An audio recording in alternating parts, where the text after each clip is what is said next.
about, oh, okay, Beautiful. great. Just I'm make gonna sure you start. know. Perfect. Okay, so food gentrification and cultural appropriation in food systems. I personally think the best way to show what LFS is and um, understand the global issues that we strive to solve, we're going to dive deeper into food gentrification and cultural appropriation. So we study this extensively in the LFS core series from a variety of different perspectives. And you can also learn about behaviors like this in our food and resource economics program. And you can also learn about racism and inequalities in our food systems in the LFS core series as well. So the very first question I have for you guys, another polling question. Are you familiar with the term gentrification? I know I personally was not when I first entered land and food systems. It was something that I really was not all too familiar with or comfortable talking about purely because I didn't know what it was. So here's the first poll for you. Feel free to answer. So thank you so much for participating in that. It looks like we have a couple individuals who are relatively familiar with gentrification is and some that are not too familiar. So I'm glad you're both here because maybe we can learn from each other. So generally speaking, gentrification is a process whereby underdeveloped or developing communities are influenced by wealthier individuals moving in, which often attracts new businesses. And this often displaces lower income residents and small local businesses. So you may be wondering how exactly this relates to food, but simply put, gentrification describes the influence of wealth and privilege on change. And within the context of the food system, food gentrification is the process whereby foods that were previously affordable and considered to be staple food items in certain cultures become increasingly trendy and resultingly overpriced, and this makes them unaffordable for the people who typically rely on them most. Great. Okay, so I've got another polling question here for you guys. Are you familiar with the term cultural appropriation? Okay, so it looks like you guys are somewhat familiar with the term or have a pretty good understanding of what cultural appropriation is. With that in mind, there are many examples today of cultural appropriation in our communities, whether it be intentional or not. And the appropriation of traditional clothing, certain hairstyles, or ceremonies are only a few of the many ways that other cultures are appropriated.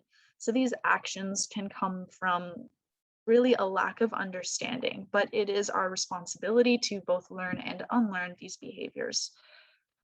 So within the context of the food system, cultural appropriation really relates to the unacknowledged or inappropriate adoption of the customs, practices, and ways of life and ideas of one cultural community by members of another majority culture.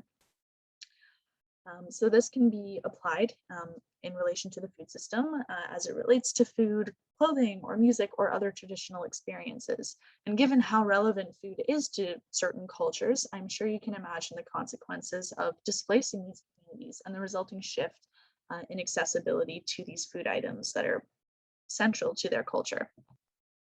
Perfect. Okay, so this brings us to the main part of our workshop today. So we're going to explore a little bit more as to what food gentrification is. So first things first, gentrification displaces rather than embraces cultural diversity. As I mentioned before, gentrification describes underdeveloped or developing communities being displaced by wealthier people moving in, resulting in new businesses forming and building in the area. And what I want to emphasize here is that despite these smaller cultural groups being physically displaced, often what makes their culture unique remains in the disrupted community and is in some ways manipulated and adapted by the people with power and influence.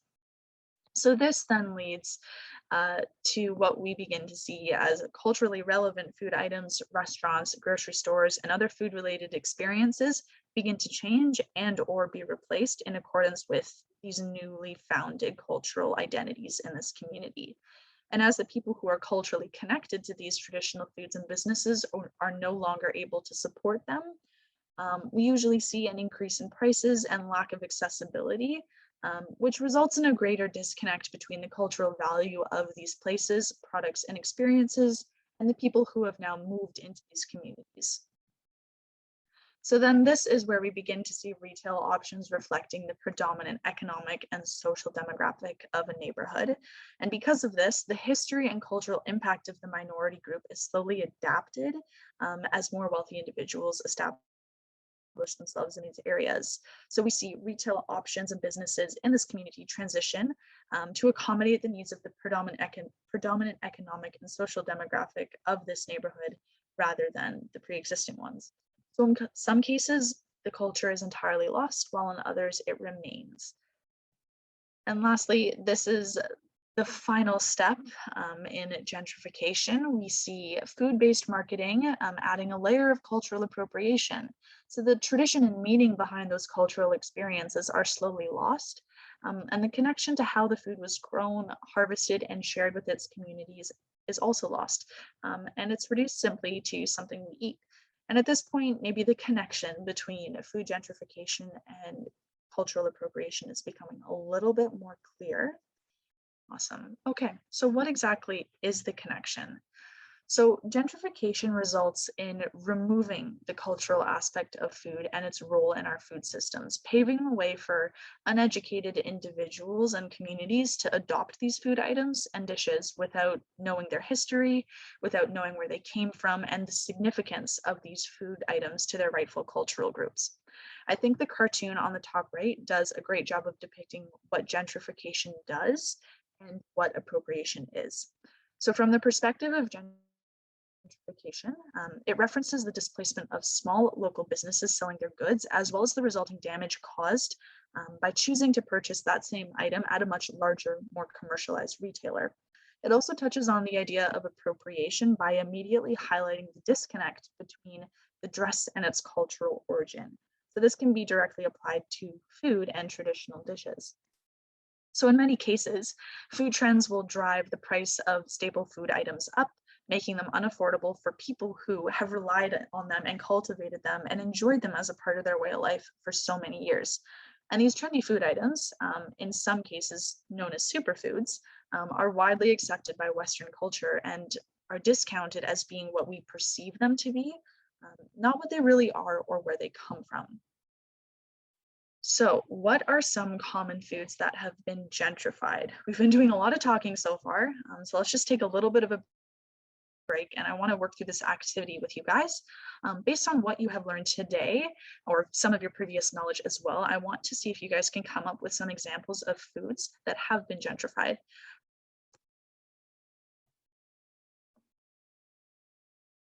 Awesome. Oh, perfect. I see another one here.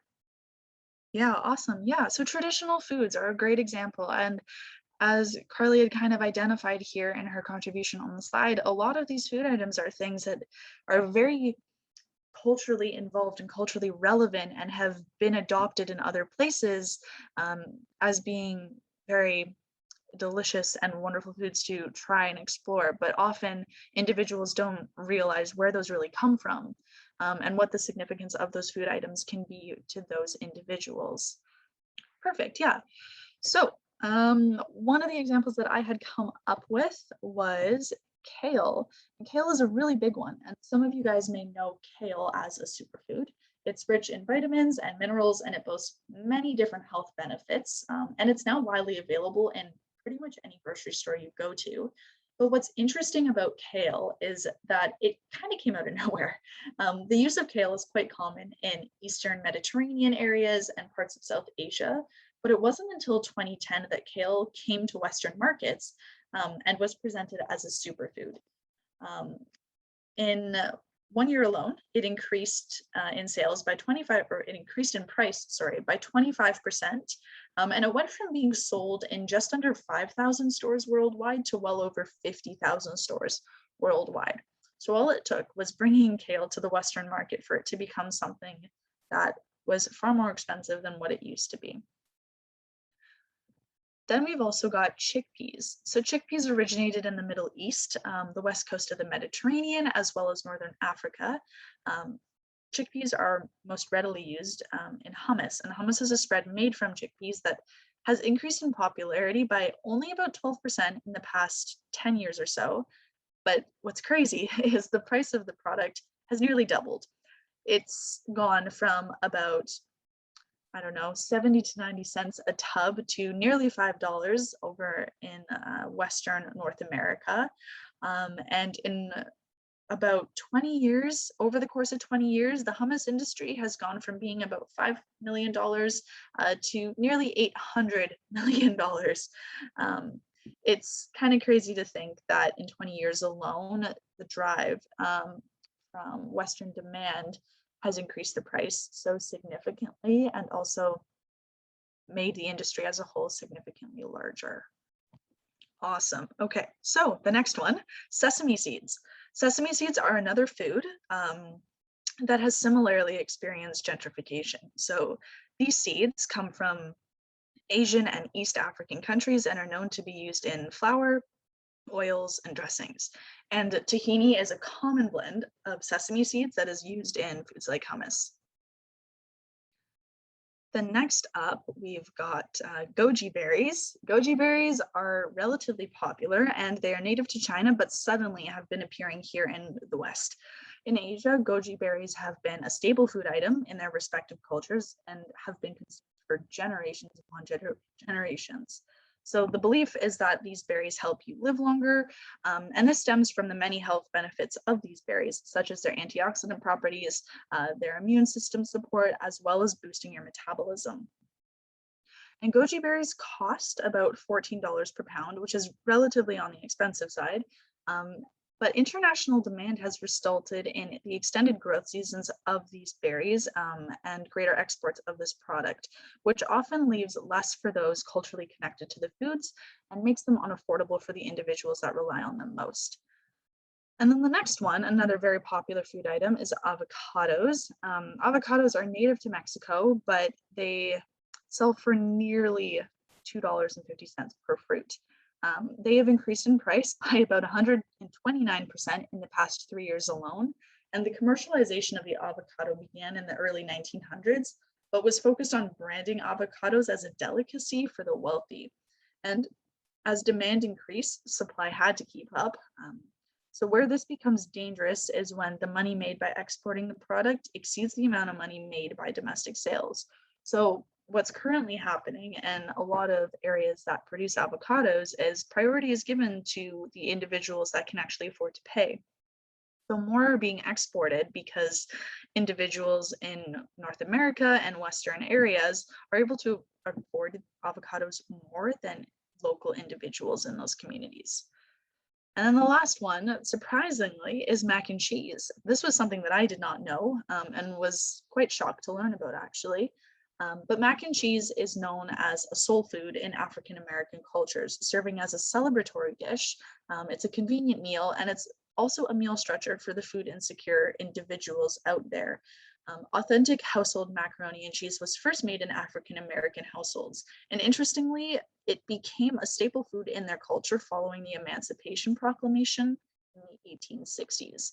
Yeah, so that is just a little bit of context for where this is going. I know that's a lot of information, but now we're going to quickly move through a case study on quinoa, which is another very popular quote unquote superfood that has come to Western markets in the past few years. And then we will move on to a little more information on what LFS is.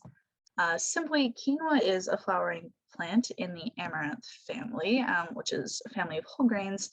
And these seeds are rich in protein and dietary fibers, B vitamins, and other dietary minerals that are very, very important in human metabolism and nutrition. And quinoa is essentially a seed.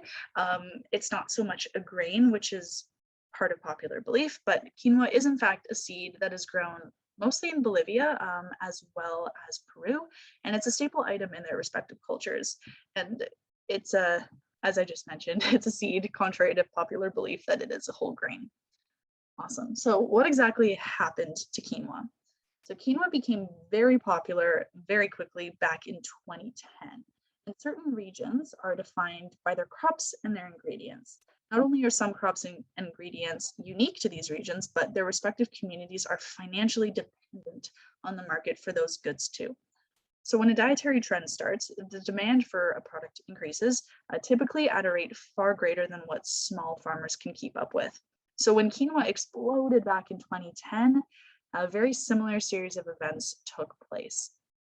So we saw the price of the product triple per kilogram in less than a year. And this rise in demand was, of course, met with a rise in the price of the product as well as a rise in supply, due to growing agribusiness around the world. So the price of quinoa tripled from about $6 to $7 per kilogram up to nearly 13.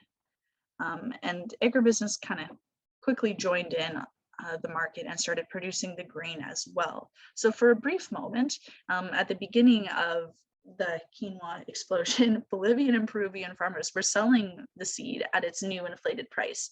They were able to keep up with it for a little bit, but in turn, the native producers drastically increased their profits. However, the increase in the production of quinoa eventually led to the price to fall back down. And at this point, it was widely produced and was being produced at a much cheaper price by large-scale corporations rather than small-scale farmers. So by the time the price of quinoa fell down, the South American producers were unable to control the price of the product because it was being sold by so many suppliers worldwide.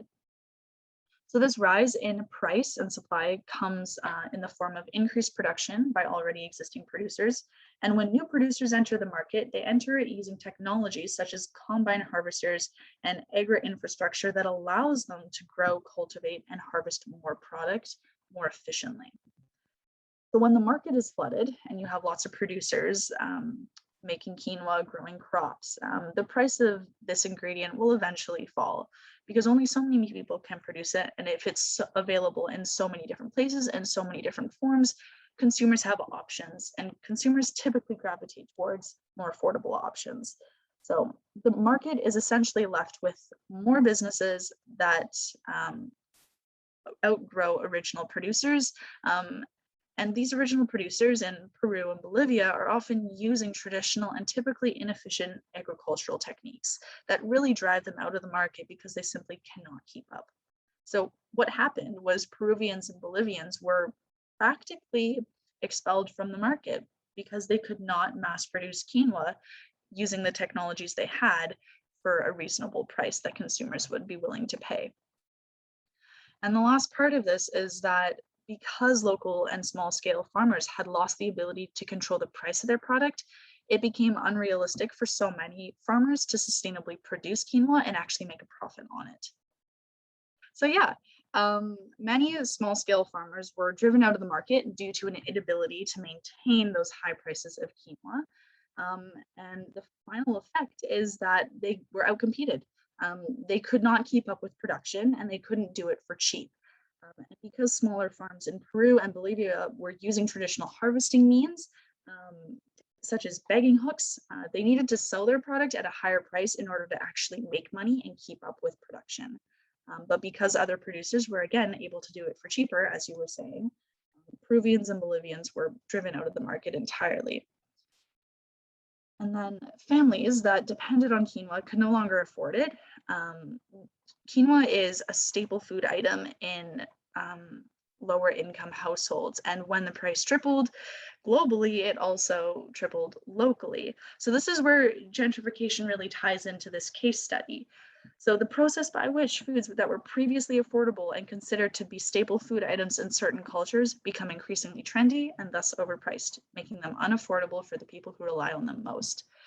Yeah, Yolanda, it's quite unfortunate, but food gentrification really does explain how foods that were previously realistically attainable and considered to be staple items are no longer. And quinoa is a perfect example of that. So the demand for quinoa encouraged farmers to sell their better quality product in order to build a reputable brand globally, but to keep the less nutritious product for domestic markets.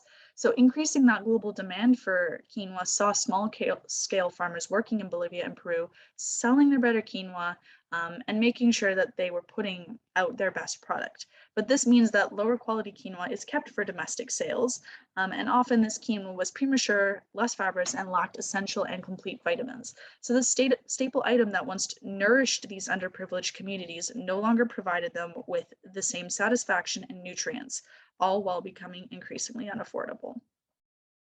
So where does this leave us now?